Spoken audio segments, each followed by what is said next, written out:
Hey guys! Welcome back to Mama Quata's channel. Hello! Kumusta na kayong lahat dyan?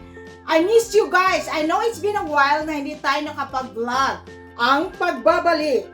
For today's video, we will make Polvoron, or we can call it the Filipino shortbread cookies or the Filipino milk candies. But before anything else, please don't forget to like and subscribe and click the notification bell so you won't miss any of my videos. So, are you excited? Let's go!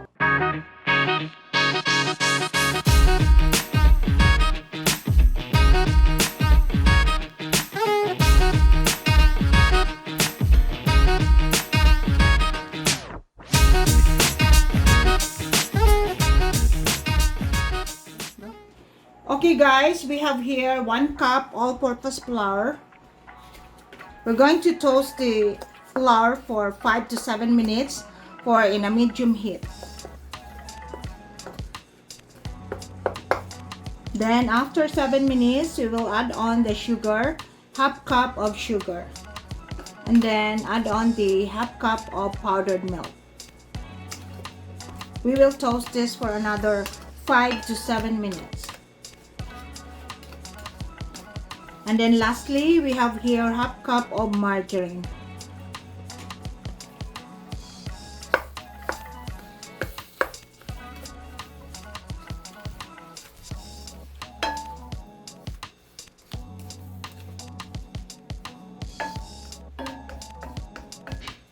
Our polvoron is done, and let this cool down. The last step in making our polvoron is the wrapping time. So you can use the water cellophane or the Japanese paper. I'll show you how to wrap the polvoron.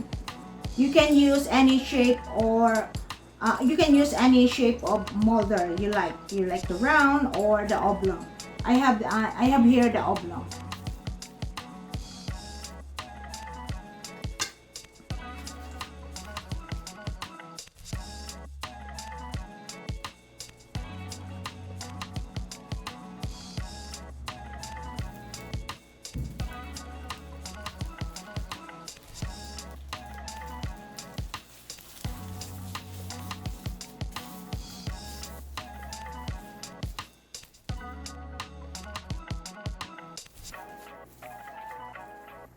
By the way guys, alam ko ma-relate ninyo lahat ito.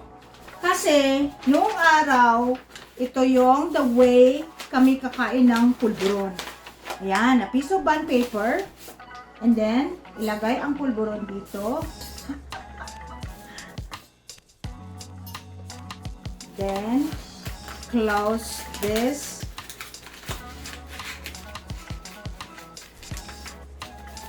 Ayan, ganyan. And then, butasan dito sa and ready to eat! Oh, relate nyo ba to? Oh, ayan. So, nasa inyo kung ano yung gusto ninyong mangyari sa polvoron ninyo during the steps in wrapping time. So, sa water cellophane, or in the Japanese paper, or in the bond paper. Ganyan. Oh, ganun. That's all for this video, guys. See you next time. I miss you so much. Please don't forget to like, share, comment below, and subscribe to Mama Quata's channel. Bye for now. I love you guys. Bye.